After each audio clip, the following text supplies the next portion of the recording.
आज की वीडियो में हम देखने वाले हैं कि कैसे आप अफोर्डेबल प्राइस में ज्यादा ग्राफ्ट्स लगवा के अपना हेयर ट्रांसप्लांट करवा सकते हो और आपको किस टेक्निक से अपना हेयर ट्रांसप्लांट करवाना चाहिए जिससे आपकी सबसे ज्यादा नेचुरल हेयर लाइन आए। अगर आप अपना हेयर ट्रांसप्लांट करवाने का प्लान कर रहे हो और आपका बॉल्डनेस कुछ इस तरीके का है तो इस टाइप के बॉल्डनेस में हेयर ट्रांसप्लांट करना थोड़ा कॉम्प्लिकेटेड होता है। और अगर आपने अपना हेयर ट्रांसप्लांट एक ऐसे वैसे क्लिनिक से करवा लिया है, स्पेशली तब जब आपका बॉल्डनेस कुछ इस टाइप का है, जब आपका सिर्फ फ्रंटल हेयर लॉस नहीं है, आपके बीच में एग्जिस्टिंग हेयर भी है और आप एक ऐसे वैसे क्लिनिक से ट्रांसप्लांट करवा लेते हो, तो आपके रिजल्ट आने के चांसेस सिर्फ 5 to 10% ही रह जाते हैं। क्योंकि इस टाइप के बॉल्डनेस में हेयर ट्रांसप्लांटेशन सिर्फ सफायर ब्लेड से ही अच्छा हो पाता है। और आज की वीडियो में हम आपको अपने एक सब्सक्राइबर की जर्नी दिखाने वाले हैं जिन्होंने आज से लगभग 6 महीने पहले अपना ट्रांसप्लांट करवाया था और उनका बॉल्डनेस भी डिफ्यूज्ड हेयर लॉस था, उनके बीच में एग्जिस्टिंग हेयर भी थे। और आज हम उनकी जर्नी को कवर करने वाले हैं कि कैसे उन्होंने अपना हेयर ट्रांसप्लांट एक बहुत अच्छे क्लिनिक से और एक बहुत अफोर्डेबल प्राइस में करवाया, ताकि अगर आप भी अपना हेयर ट्रांसप्लांट करवाने का प्लान करो और आप भी चाहते हो कि आपका रिजल्ट भी एक बारी में ही अच्छा आ जाए, तो आपको ये वीडियो देखना बहुत ज्यादा जरूरी है। आज की वीडियो में हम सारी की सारी चीजें कवर करने वाले हैं, सफायर ब्लेड के बारे में बात करने वाले हैं, इस टेक्निक के बारे में बात करने वाले हैं जिस टेक्निक से सबसे ज्यादा अच्छे रिजल्ट आते हैं अगर स्पेशली आपके एग्जिस्टिंग हेयर के बीच में ट्रांसप्लांट होना हो। तो आज की वीडियो को आप शुरुआत से लेकर अंत तक जरूर देखिएगा। दोस्तों वीडियो की तरफ बढ़ते हैं, लेकिन सबसे पहले अगर आप अपना हेयर ट्रांसप्लांट करवाने का प्लान कर रहे हो और आप कंफ्यूज्ड हो आपको कितने ग्राफ लगेंगे, आपके ट्रांसप्लांट में खर्चा कितना आएगा, आपको ट्रांसप्लांट करवाना चाहिए भी कि नहीं, और आप भी हेयर ट्रांसप्लांट से रिलेटेड इन्फॉर्मेशन सर्च कर रहे हो, तो आप हमारी वेबसाइट besthairlab.com पे विजिट कर सकते हो। वहां पे आपको ट्रांसप्लांट से रिलेटेड सारी की सारी इन्फॉर्मेशन मिल जाएगी और आप भी अपना ट्रांसप्लांट 100% सक्सेसफुली करवा पाओगे, जैसे कि लाखों लोग करवा चुके हैं। नीचे मैंने डिस्क्रिप्शन में लिंक दिया हुआ है वेबसाइट का, आप वहां पे जाकर हमसे कॉन्टैक्ट कर सकते हो।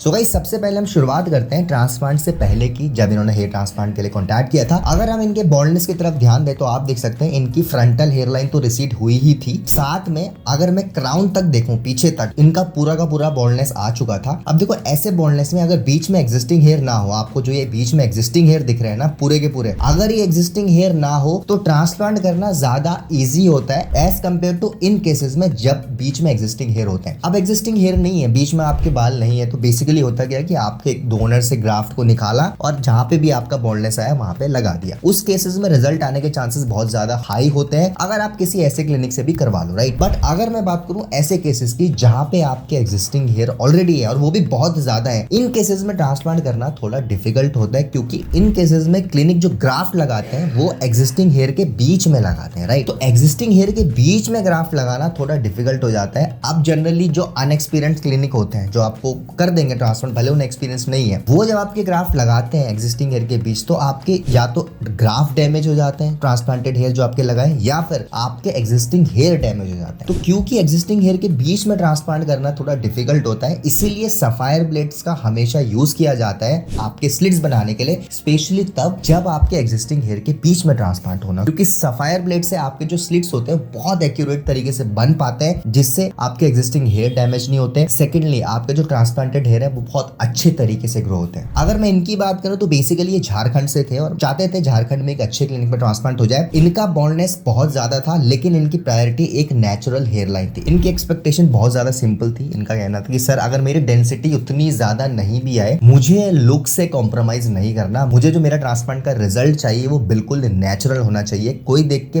बता ना पाए कि ट्रांसप्लांट हुआ है। स्पेशली अगर मैं हेयर लाइन की बात करूं, ये हेयर लाइन के लिए काफी ज्यादा कंसर्न थे, इनको एक नेचुरल हेयर लाइन चाहिए थी। इसीलिए इन्होंने रांची के एक बहुत अच्छे क्लिनिक से हेयर ट्रांसप्लांट करवाने का डिसीजन लिया। इन्होंने अपना ट्रांसप्लांट सफायर ब्लेड टेक्निक से करवाया, जैसे कि मैंने सफायर ब्लेड की और भी रिजल्ट शो करे हैं रांची के सेम क्लिनिक के, और आपको दिखाया कि सफायर ब्लेड ट्रांसप्लांट से जो रिजल्ट आते हैं वो कितने ज्यादा नेचुरल आते हैं। अब अगर हम हेयर ट्रांसप्लांट सर्जरी की फोटोज देखें तो आप क्लियरली देख सकते हैं इनके ऑलमोस्ट 3500 ग्राफ्ट लगे, राइट। अब ग्राफ्ट की मैं बात करूं तो इनकी फ्रंटल हेयर लाइन बनाई गई, राइट। आप देख सकते हैं इनके मिड स्कैल्प में ग्राफ लगे हैं, आप देख सकते हैं मिड स्कैल्प में काफी ज्यादा ग्राफ लगे, एंड एट लास्ट इनके टेम्पल क्रिएशन भी हुआ है। अब आप देखिए इतने ज्यादा बॉल्डनेस में भी टेम्पल क्रिएशन हुआ है, राइट। जनरली क्या होता है, टेम्पल क्रिएशन उन्हीं में होता है जिसमें 2-2.5 ग्राफ्ट की रिक्वायरमेंट होती है और फ्रंटल हेयर लॉस होता है। बट क्योंकि ये काफी ज्यादा यंग थे, इनको एक नेचुरल हेयर लाइन चाहिए थी और इनके टेम्पल्स ऑलरेडी रिसीड हो चुके थे, इसीलिए इनका टेम्पल क्रिएशन भी किया गया। और मैं पहले से ही बोलता हूँ, सफायर ब्लेड से टेम्पल क्रिएशन बहुत ज्यादा अच्छा होता है, राइट। अगर आप इनके टेम्पल्स देखें तो आप देख सकते हैं टेम्पल्स का एंगल बहुत ज्यादा अच्छा रखा गया और जो हेयर लाइन डिजाइन हुई है वो इनके फेस से काफी ज्यादा मैच कर रही है। अब बढ़ते हैं खर्चे खर्चे की तरफ देखो, जैसे कि मैं पहले भी बता चुका हूँ, इंडिया में हेयर ट्रांसप्लांट की कॉस्टिंग अगर मैं 2025 के बारे में बात करूँ तो FUE टेक्निक 15-20 रुपए पर ग्राफ्ट से स्टार्ट हो जाती है। बट अगर मैं बात करूँ इन टेक्निक की, जैसे इंटरलॉकिंग टेक्निक हो गई, आपकी डर्मा टेक्निक हो गई, सफायर टेक्निक हो गई, ये थोड़ी मॉडर्न टेक्निक होती है as compare to normal FUE technique, और इनका जो खर्चा होता है वो थोड़ा ज्यादा होता है क्योंकि इनमें मॉडर्न इंस्ट्रूमेंट्स यूज होते हैं, राइट। अगर मैं बात करूँ सफायर टेक्निक की, अगर मैं इनकी बात करूँ जिस क्लिनिक से इन्होंने ट्रांसप्लांट कराया, तो इनका खर्चा 25 रुपीज पर ग्राफ्ट आया था, राइट। अब 25 rupees per graft sapphire technique का, राइट, इनका कॉस्ट आया। अब अगर मैं बात करूँ इनके टोटल पैकेज की, तो इनके ऑलमोस्ट 3500 ग्राफ्ट लगाए गए, और अगर टोटल पैकेज आपको कैलकुलेट करना है तो 25 रुपीज पर ग्राफ्ट के हिसाब से आप कैलकुलेट कर सकते हो। अब काफी लोगों को ये डाउट होता है कि सर ट्रांसप्लांट के खर्चे में हमारा दवाई का खर्चा, हमारे ब्लड टेस्ट का खर्चा या फिर हमारी जो PRP होगी वो सारे खर्चे इंक्लूड होते हैं, तो इसका आंसर है नहीं। आपके ट्रांसप्लांट प्रोसेस में ज्यादा से ज्यादा आपके PRP का खर्चा इंक्लूड हो सकता है, वो भी तब जब क्लिनिक में ऑफर चल रहे हो। जनरली बहुत सारे क्लिनिक्स ट्रांसप्लांट के बाद जो PRP देते हैं वो पेड ही देते हैं, बट कुछ क्लिनिक्स में कभी कभार ऑफर्स चलते हैं तो 1 से 2 PRP आपको कॉम्प्लीमेंट्री मिल जाती है। लेकिन उसके अलावा अगर मैं बात करूं ब्लड टेस्ट की, अगर मैं बात करूं मेडिसिन की, तो इसका खर्चा आपको अलग से ही देना पड़ता है, उसको आप हेयर ट्रांसप्लांट के खर्चे में इंक्लूड मत करिए। हाँ, अगर मैं कॉस्टिंग की बात करूं तो ज्यादा कुछ कॉस्टिंग नहीं होती इन चीजों की। आपका जो मेन खर्चा होता है वो ट्रांसप्लांट सर्जरी का ही होता है। तो अगर आप ट्रांसप्लांट करवाने का प्लान कर रहे हैं तो आप अपने माइंडसेट में ये डाल लो, उसमें जो मेजर खर्चा होगा ट्रांसप्लांट का ही होगा। आप ये मान लीजिए जो आपका ट्रांसप्लांट का टोटल खर्चा है उसमें 2 से 5% आप एक्स्ट्रा मान के चलिए, जो आपका मेडिकेशन और ब्लड टेस्ट वगैरह में आने वाला है। अब काफी लोग बोलते हैं सर हमें क्लिनिक में ऑफर मिल रहा है 30,000 रुपए में हेयर ट्रांसप्लांट, अनलिमिटेड ग्राफ्ट और अनलिमिटेड PRP भी। अब देखो PRP का जो कॉन्सेप्ट है ना,